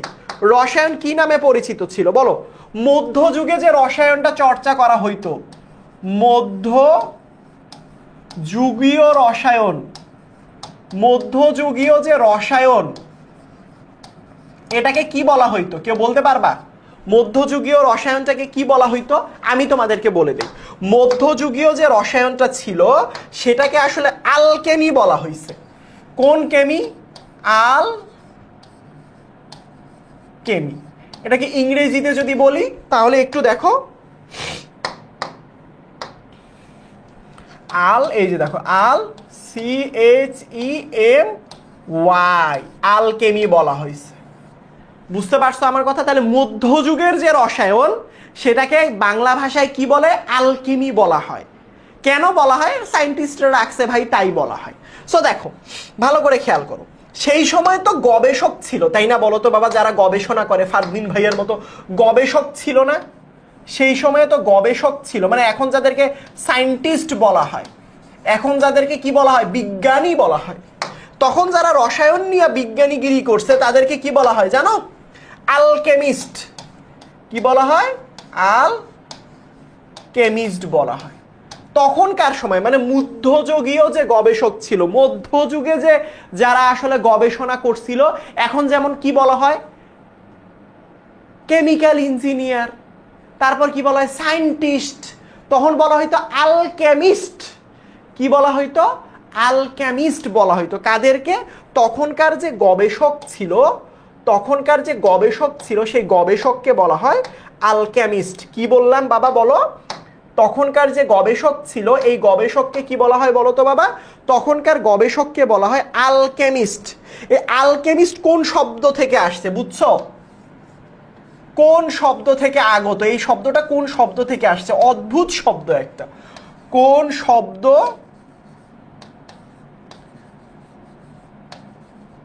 থেকে এসেছে বলো তো? আলকেমিস্ট কোন শব্দ থেকে আসছে বলতে পারবা? বলতে পারবা? বলতে পারবা? আলকিমিয়া শব্দ থেকে আসছে।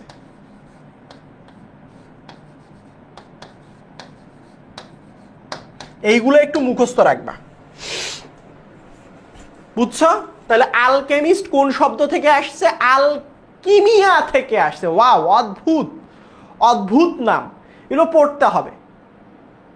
গবেষক, ও আচ্ছা, গবেষণ হয়ে গেছে। থ্যাংক ইউ বাবা, তোমাদের সাথে কথা বলার ইয়াতে ধান্দাতে গবেষণ হয়ে গেছে। গবেষক, আলকিমিয়া বলা হয়। এই আলকেমিয়া কোথায় থেকে আসছে? ওয়াও, কি সুন্দর বাবা, পড়াশোনা জানার কোনো শেষ নাই। আলকেমিয়া আসছে আলকেমি থেকে। এল, আল, আলকেমি না, শুধু কিমি থেকে আসছে। কিমি অথবা KIMI এই শব্দ থেকে আসছে। বুঝছো? বুঝছো?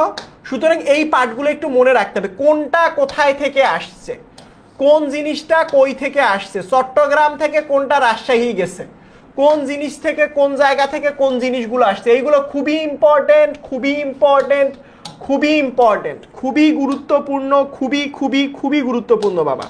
সো এই জিনিসটা একটু মনে রাখতে হবে, ভালোবাসা দিয়ে ধরে রাখতে হবে। বুঝছো? কি করতে হবে? এই জিনিসগুলোকে ভালোবাসা দিয়ে বেঁধে রাখতে হবে। এইগুলো খুবই গুরুত্বপূর্ণ, খুবই গুরুত্বপূর্ণ, খুবই গুরুত্বপূর্ণ বাবা। বুঝতে পারছো আমার কথা? বুঝতে পারছো? আচ্ছা, এটা তো সিমি হয়ে গেছে, কি সিনিমিনি নাকি কি লিখছে এটা? কেমি এটা হবে CHEMI, CHEMI। ওই যে নিচে বসছিলাম তো সিনিমিনি লিখে ফেলছি, কেমি CHEMI হবে। নাও তার মানে এটা যারা যারা এতক্ষণ ধরে দেখো, আমি আরেকবার রিপিট করি, মধ্যযুগের যে রসায়ন মানে মাঝ বরাবর যে রসায়নটা ছিল, মাঝ বরাবর মানে সুরেরও না বর্তমান সময়েরও না, মাঝ বরাবর রসায়ন, সেটাকে কি বলা হয়েছে? সেটাকে কি বলবো আমরা? সেটাকে আমরা বলবো আলকেমি, যেটাকে ইংরেজিতে যে আলকেমি বলা হয়। সো এটা নিয়ে যারা গবেষণা করছে, মানে এই কেমিস্ট্রি নিয়ে যারা নাড়াচাড়া করছে, তাদেরকে বলা হয়তো আলকেমিস্ট। এটা এই আলকেমিস্ট কোন শব্দ থেকে আসছে? আলকিমিয়া থেকে আসছে। আলকিমিয়া আবার কোথায় থেকে আসছে? কিমি অথবা কিমি থেকে আসছে। সবাই বুঝতে পারছো? সবাই বুঝতে পারছো? মধ্যযুগের রসায়ন আলকেমি, গবেষকদেরকে বলা হয় তখনকার আলকেমিস্ট। আলকেমিস্ট শব্দটা কোন জায়গা থেকে আসছে? আলকিমিয়া থেকে এসেছে। আলকেমিয়া আবার কোথায় থেকে আসছে? কিমি থেকে আসছে। কিরমি না, আবার আপনারা কিরমি মনে করেন না। বুঝছেন? বুঝছেন? বুঝছেন? এগুলো অনেক কিছু আছে, এগুলো আমাদের পড়াশোনা মাত্র শেষ করছি, এবার আমরা অন্য পড়াশোনা করব। চলো চলো আমরা একটা কাজ করি, সেটা হচ্ছে চলো তো দেখি পোল দেই, তোমরা পারো কিনা। চলো দেখি আমরা একটু পোল দেই, দেখি কারা কারা পোল পারো, দেখি তোমরা পোল কারা পারো দেখি। 1 নাম্বার প্রশ্ন, তোমাদের যদি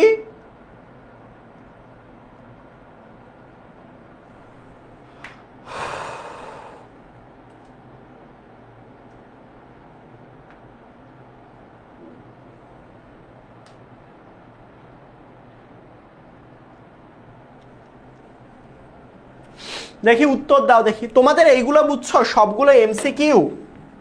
একটা কাজ করবে, 199 নাম্বার পেজের কথা বলছি। সো সরি, এটা 199 না 177, আর একটা ছিল 99।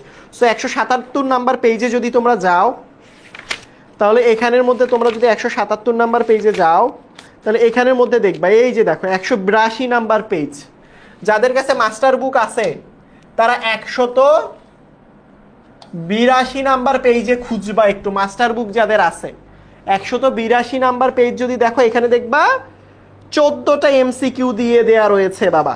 সবগুলো MCQ প্র্যাকটিস করতে হবে, যদিও বা প্রথম MCQটা দেখো পারবা কিনা। এই যে দেখো এখানে আবার নাম্বার আছে, তোমার নাম্বার, তুমি আসলে 14টার মধ্যে কতটা পাচ্ছ, এটা নাম্বারটাও আসলে এখানে দেয়া রয়েছে। বুঝছো? সো কি দিয়ে তৈরি? Very good, very good. তার মানে খুবই ভালো উত্তর দিয়েছো তোমরা। তোমাদেরকে প্রথমে শিখেছি যে ব্রোঞ্জ তৈরি করা হয়েছে দুইটা দিয়ে, একটা হচ্ছে কপার আর একটা হচ্ছে টিন। এই দুইটা দিয়ে বাবা, কপার এবং টিন, এই দুইটা দিয়ে আসলে ব্রোঞ্জ তৈরি করা হয়েছে। এবার বলো দেখি, ডেমোক্রিটাস কোন ধারণাটার প্রবর্তন করছিল? ব্রোঞ্জ হলো প্রত্যেক, দেখি এবার এটা তোমরা কে পারো।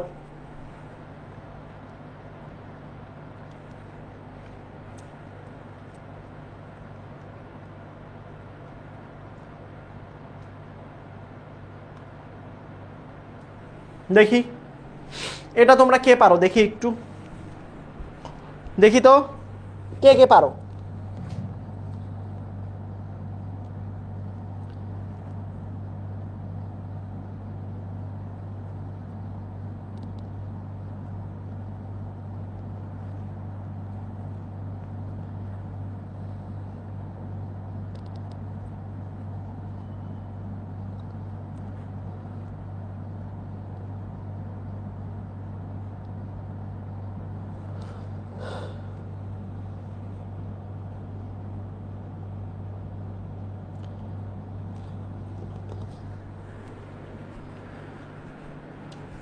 সেরা, এখনো ভোট দিচ্ছ, দাও দাও দাও দাও, ভোট দাও ভোট দাও ভোট দাও দেখি। এইচডাব্লিউ আমি আপনাদেরকে দিয়ে দিব, হোমওয়ার্ক আমি আপনাদেরকে দিয়ে দিব।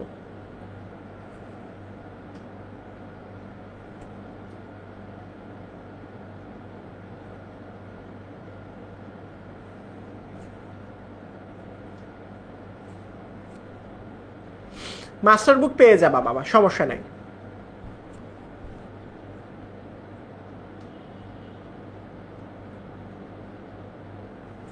ভেরি গুড, সেরা সেরা। তার মানে এই যে দেখো, আমি তোমাদেরকে প্রথমে বলছিলাম ডেমোক্রিটাস অবিভাজ্যের কথা বলছিল। এই যে দেখো, ডেমোক্রিটাস অবিভাজ্য একক বলছিল, অবিভাজ্য। ডেমোক্রিটাস বলছিল অবিভাজ্য একক, অবিভাজ্য। কিভাবে আমি তোমাদেরকে দেখাবো, এই যে দেখো আমি তোমাদেরকে দেখাই। দেখো আমি তোমাদেরকে পড়াইছি, কত সুন্দর করে লিখে লিখে পড়াইছি। এই যে দেখো, এই যে দেখো, এই যে দেখো ডেমোক্রিটাস, এই যে দেখো লিখে আছে অবিভাজ্য একক। পদার্থ আসলে অবিভাজ্য একক দিয়ে গঠিত, যেটাকে অ্যাটম বলা হয়। বুঝতে পেরেছো তোমরা? তোমরা বুঝতে পেরেছো? বলো অ্যাটম শব্দের অর্থ কি? বলো দেখি এটার অর্থ, এইটা দেখো দেখি, এইটা পারো কিনা। অ্যাটম শব্দের অর্থ কি? এটা অবিভাজ্য। দেখি এটা বলো দেখি।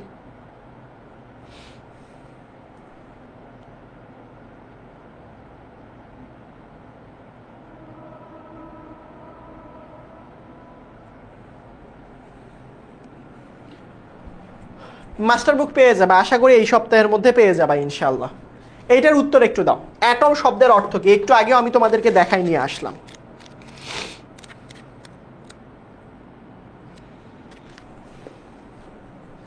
বলো দেখি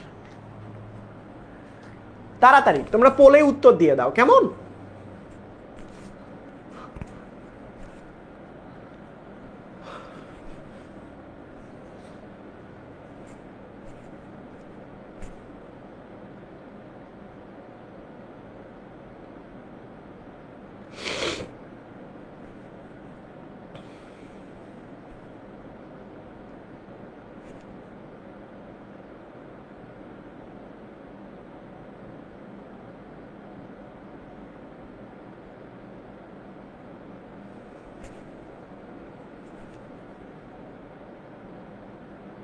ভেরি গুড। তার মানে অ্যাটম শব্দের অর্থ হচ্ছে অবিভাজ্য একক, অবিভাজ্য একক। এটাও কিন্তু অলরেডি আমি তোমাদেরকে পড়িয়েছি, দেখো একটু আগে দেখাইছি। এই যে দেখো ডেমোক্রিটাস, এই যে দেখো অ্যাটম, অ্যাটম আমি লিখেও দিছি, বাংলাতে বলা হয় অবিভাজ্য একক। অ্যাটম যেটার বাংলা অর্থ হচ্ছে অবিভাজ্য একক, অ্যাটম যেটার বাংলা অর্থ হচ্ছে অবিভাজ্য একক। এখন চলো আমরা খুবই মজার জিনিস পড়বো। এখন আমরা এখন খুব মজার জিনিস পড়বো। মজার জিনিসটা কি জানো? মজার জিনিসটা কি জানো? মজার জিনিসটা আমি তোমাদেরকে একটু বলি। আজকে খুবই ইন্টারেস্টিং এবং মজার কিছু জিনিস পড়বো। সেটা হচ্ছে পাকা আম, কাঁচা আম টক লাগে না বলো তো বাবা? কাঁচা আম টক লাগে, লাগে না? কাঁচা আম কি লাগে বলো তো বাবা? কাঁচা আম লাগে হচ্ছে টক। হ্যাঁ, অনেকে কাঁচা আম খাইতে পছন্দ করো না? আর পাকা আম মিষ্টি লাগে না?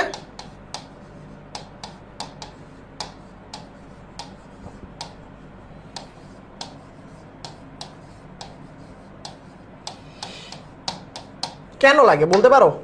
কাঁচা আম টক কিন্তু পাকা আম মিষ্টি লাগে কেন? মনে রাখবে একটা জিনিস দুনিয়ার বুকে, মনে রাখবা একটা জিনিস দুনিয়ার বুকে মনে রাখবা, কোনো কিছু টক লাগার অন্যতম কারণ হচ্ছে ওইখানে অ্যাসিড থাকে। মনে রাখবা অ্যাসিডের স্বাদ, অ্যাসিড, অ্যাসিডের নাম শুনছো? অ্যাসিড খায় না গলায়, মানে মুখে মাখে? বলো খায় না মুখে মাখে? বলো অ্যাসিড কি করে? খায় না মুখে মাখে? বলো অ্যাসিডের স্বাদ কি তোমরা জানো? সেই স্বাদ, ওয়াও, সেই স্বাদ, সেই স্বাদ। অ্যাসিডের স্বাদ হচ্ছে টক, বুঝছ? অ্যাসিডের স্বাদটা কি? অ্যাসিডের স্বাদ হচ্ছে টক। এটা হচ্ছে কার স্বাদ? এটা হচ্ছে অ্যাসিডের স্বাদ। কি বলছি বলো তো বাবা? অ্যাসিডের স্বাদটা কি? টক বাবা। তো যখন তুমি কাঁচা আম খাও, কোন আম? কাঁচা আম। তো এই যে কাঁচা আমটা তোমার আছে, কাঁচা আমে দুই ধরনের অ্যাসিড থাকে। কয় ধরনের অ্যাসিড? দুই ধরনের অ্যাসিড। কাঁচা আমে কয় ধরনের অ্যাসিড থাকে? দুই ধরনের অ্যাসিড থাকে। একটাকে বলি maleic acid, maleic acid, maleic acid, আর একটা হচ্ছে সাকসেনিক অ্যাসিড,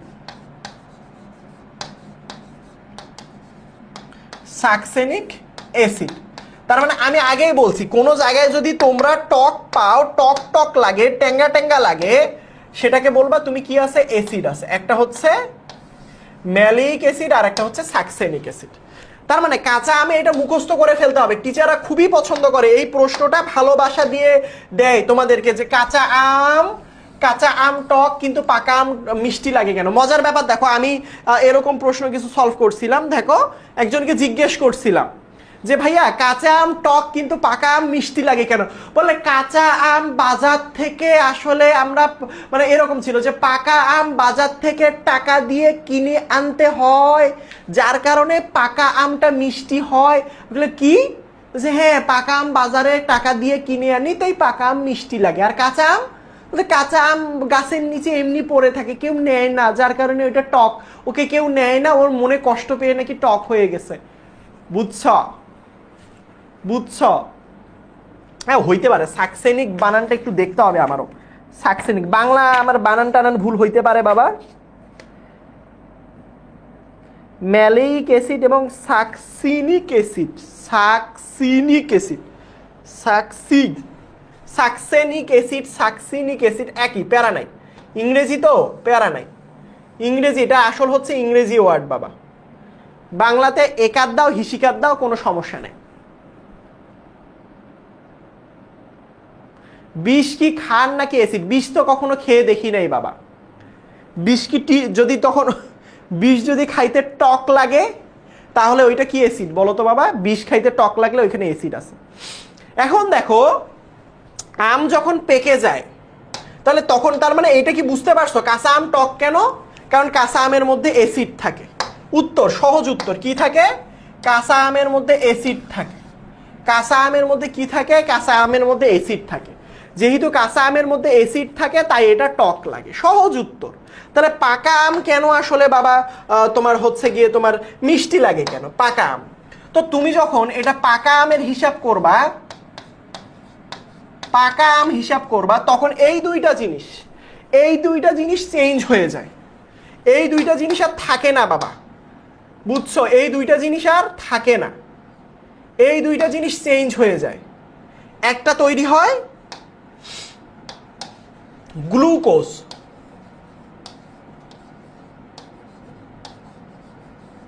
আর একটা হয় ফ্রুক্টোজ। বুঝছো? বুঝছো বাবা? তাহলে একটা হয় কি? একটা হয় গ্লুকোজ আর একটা হয় ফ্রুক্টোজ। তাহলে পাকা আমের সমস্যাটা কি? পাকা আম হচ্ছে সেই অ্যাসিড আর থাকে না। পাকা আমে যেহেতু অ্যাসিড থাকে না তাই এরা আসলে কি হয় বলো তো? মিষ্টি হয়। মিষ্টি হয়। বুঝছো? মিষ্টি, মিষ্টি স্বাদটা আসলে গ্লুকোজ আর ফ্রুক্টোজ থেকে থাকে। তাহলে আমি কি বললাম? কাঁচা আম টক লাগে কারণ কাঁচা আমে কি থাকে? অ্যাসিড থাকে। আমরা জানি অ্যাসিডের স্বাদ হচ্ছে টক। সো ম্যালেইক অ্যাসিড এবং সাকসেনিক অ্যাসিড থাকে, এটা থাকার কারণে আসলে কি হয়? আমটা টক হয়। আর অন্যদিকে পাকা আমের ক্ষেত্রে গ্লুকোজ আর ফ্রুক্টোজ থাকে। এইগুলো কি হয় বলো তো বাবা? এইগুলো মিষ্টি হয়, যার কারণে পাকা আম মিষ্টি লাগে। ম্যালেইক অ্যাসিডের সংকেত এখন লাগবে না, যখন লাগবে তখন লিখে দিব।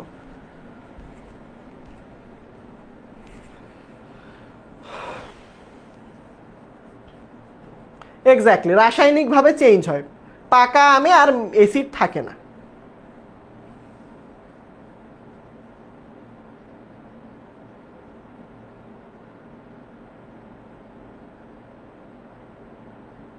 হ্যাঁ, glucose, maleic acid, succinic acid, এগুলো অ্যাসিডের সংকেত অনেক বড় বড়। এখন লাগবে না, ক্লাসের মাঝখানে এগুলো আমি বলবো না। আচ্ছা, ম্যালেইক বানান ভুল হইলে একটু ঠিক করে নিও। ম্যালেইক, ঠিক আছে তো? বইয়ের মধ্যে তো ম্যালেইক এভাবেই লেখা আছে। আচ্ছা যাই হোক, যদি কোথাও বানান ভুল মনে হয় তাহলে এটা ঠিক করো, কেমন? অ্যাসিড কিভাবে ফ্রুক্টোজ হয় বিক্রিয়া দেখেন। এই বিক্রিয়া দেখাইলে তোমার এখন মাথা ঘুরে যাবে, এত সহজ না। এই বিক্রিয়া বহুত বড় বিক্রিয়া, এই বিক্রিয়া পড়ে তোমার পরীক্ষায়ও আসবে না, কোথাও আসবে না। আপাতত এতটুকু জানো, এতটুকু জানলেই এনাফ।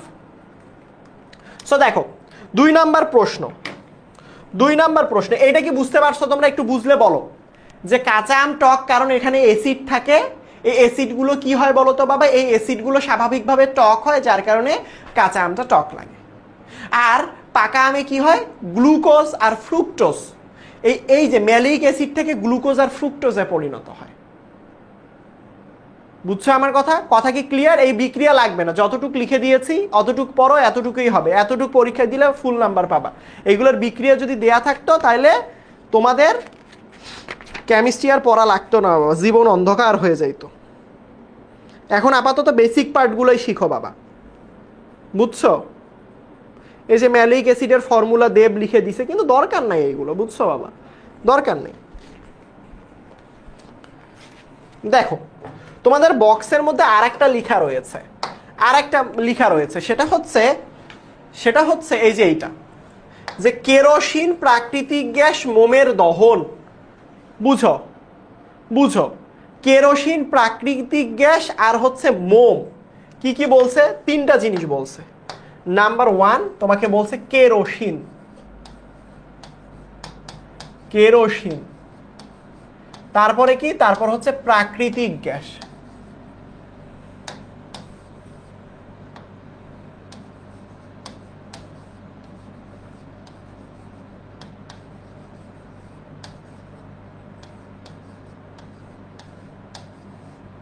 তারপর মোম। তোমরা জানো এটা কি দিয়ে তৈরি? প্রাকৃতিক গ্যাস, মোম, এরা কি দিয়ে তৈরি জানো? উত্তর হচ্ছে, সবসময় মনে রাখবা, কেরোসিন। বাসার মধ্যে কেরোসিন কখনো দেখছো? কেরোসিন খায় না মাথায় দেয়? বলো, বলো আমাকে, বলো আমাদের, বলো আমাকে।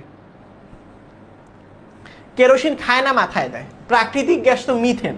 সবসময় মনে রাখবা একটা কথা, সবসময় একটা কথা মনে রাখবা, কেরোসিন এই যে জিনিসটা আছে, আই রিপিট বাবা, কেরোসিন এই যে জিনিসটা আছে আমাদের, সবসময় মনে রাখবা কেরোসিন, মোম বা গ্যাস, এদের আসলে মূল উপাদান হচ্ছে হাইড্রোকার্বন।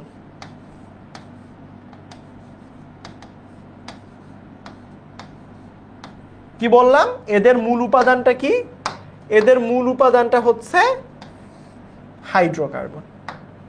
মূল উপাদানটা কি? হাইড্রোকার্বন। হাইড্রোকার্বন মানেটা কি কেউ বলতে পারবা? হাইড্রোকার্বন মানেটা কি?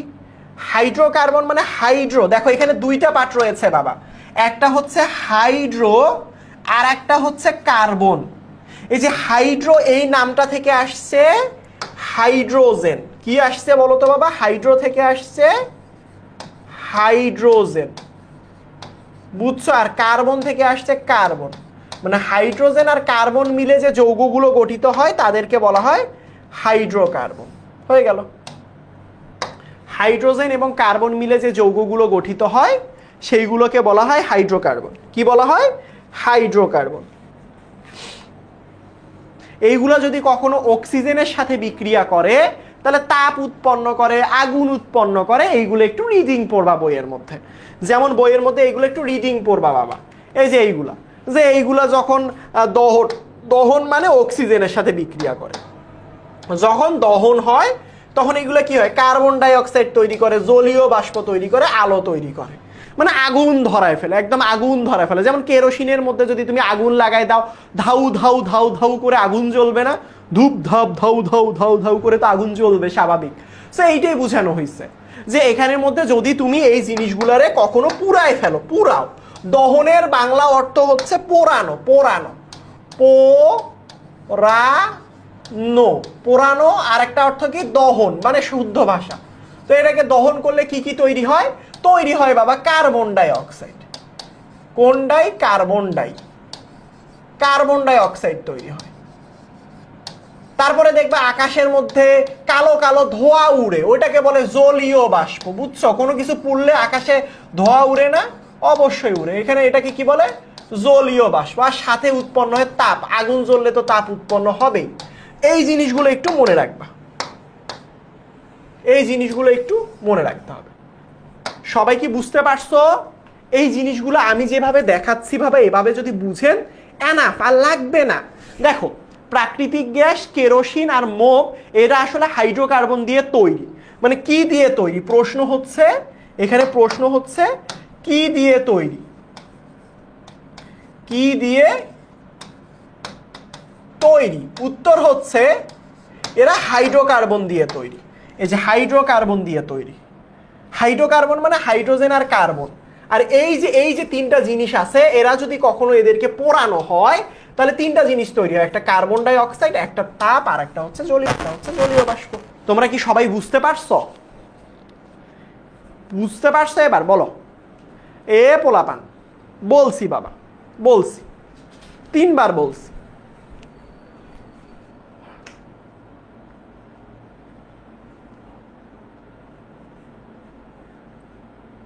সবাই ক্লিয়ার?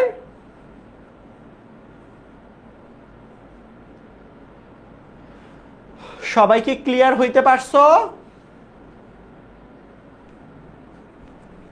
সবাই কি ক্লিয়ার হইতে পারছো?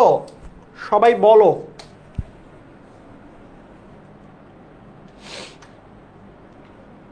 সবাই ক্লিয়ার? ভেরি গুড, সেরা সেরা, ভেরি গুড। লাস্ট ওয়ান আজকের ক্লাসে। এইটাও কিন্তু টিচাররা প্রশ্ন করতে পছন্দ করে, খুবই ভালোবাসে টিচাররা, কিন্তু এটা করতে খুবই পছন্দ করে যে মোম, প্রাকৃতিক গ্যাস, এটা কি দিয়ে তৈরি? এটা দিয়ে তৈরি। পরে আবার বলে ভাই এটা দিয়ে তৈরি তো বুঝলাম, এদেরকে পোড়ানো হইলে কি তৈরি হয়? বুঝছো? এগুলো খুবই পরীক্ষায় আসে, খুব ভালোবাসার প্রশ্ন টিচারদের এইগুলো। বুঝতে পারছো? বুঝতে পারছো? ঠিক আছে, ভেরি গুড। লাস্ট ওয়ান, সেটা হচ্ছে কেউ কি কখনো দেখছো অ্যাসিডিটির সমস্যা, পেটের মধ্যে জ্বালা পোড়া করে, পেটে জ্বালা পোড়া, অ্যাসিডিটির সমস্যা? কখনো কি এরকম দেখেছো? অ্যাসিডিটির সমস্যা, পেটের মধ্যে অ্যাসিডিটি কেমন জানি করে, সকালে যারা ঠিক মতো খায় না পেটটা কেমন কামড়া কামড়ি করে না? এটার মানে হচ্ছে অ্যাসিডিটির সমস্যা আছে। কিসের সমস্যা? অ্যাসিডিটির সমস্যা। বুঝছো? খুবই খারাপ। 3 বেলা ভালো মতো খাওয়া দাওয়া করবা, নয়তো অ্যাসিডিটির সমস্যা হলে অবস্থা খারাপ। ওই যে বলে না অ্যান্টাসিড জাতীয় খাবার খাইলে অ্যাসিডিটি কমে, এটা একটা ওষুধের নাম বাবা। পেটের মধ্যে যদি কখনো কামড়া কামড়ি করে, কেউ যদি ঘুতাঘুতি করে, তাহলে কি করতে হবে? তাহলে সেখানের মধ্যে ওই অ্যান্টাসিড জাতীয় ওষুধ খাইতে হবে। এই অ্যান্টাসিড জাতীয় ওষুধে থাকে অ্যালুমিনিয়াম হাইড্রোক্সাইড এবং ম্যাগনেসিয়াম হাইড্রোক্সাইড। এটা একটু মুখস্থ করবা। কি থাকে অ্যান্টাসিড জাতীয় ওষুধে? অ্যালুমিনিয়াম হাইড্রোক্সাইড, এটা খুবই ইম্পর্টেন্ট, একটু মনে রাখবা। অ্যালুমিনিয়াম হাইড্রোক্সাইড এবং ম্যাগনেসিয়াম হাইড্রোক্সাইড, এই দুইটা যৌগ একসাথে থাকে। বুঝতে পারছো? বুঝতে পারছো আমার কথা?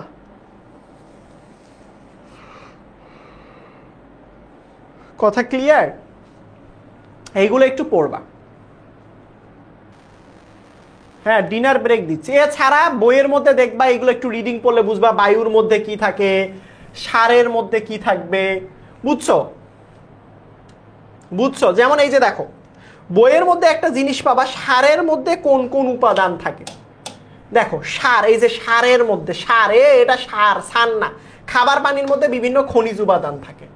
তারপর বায়ুর মধ্যে অক্সিজেন থাকে, কাগজের মধ্যে সেলুলোজ থাকে। সারের মধ্যে কি? সার কখনো খাইছো? সার কখনো খাইছো? খাও নাই তো। কিন্তু সার কিসে থাকে এটা আমি তোমাকে বলি, মনে রাখবা।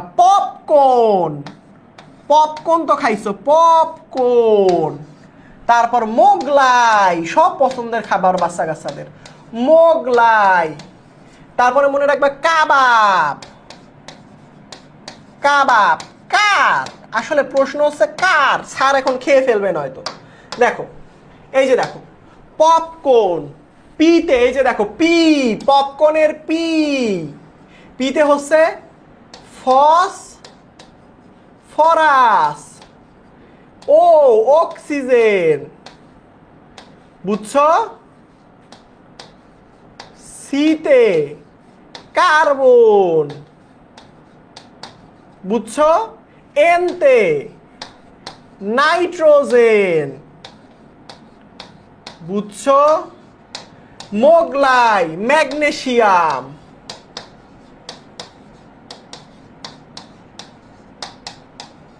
কাবাব ক্যালসিয়াম,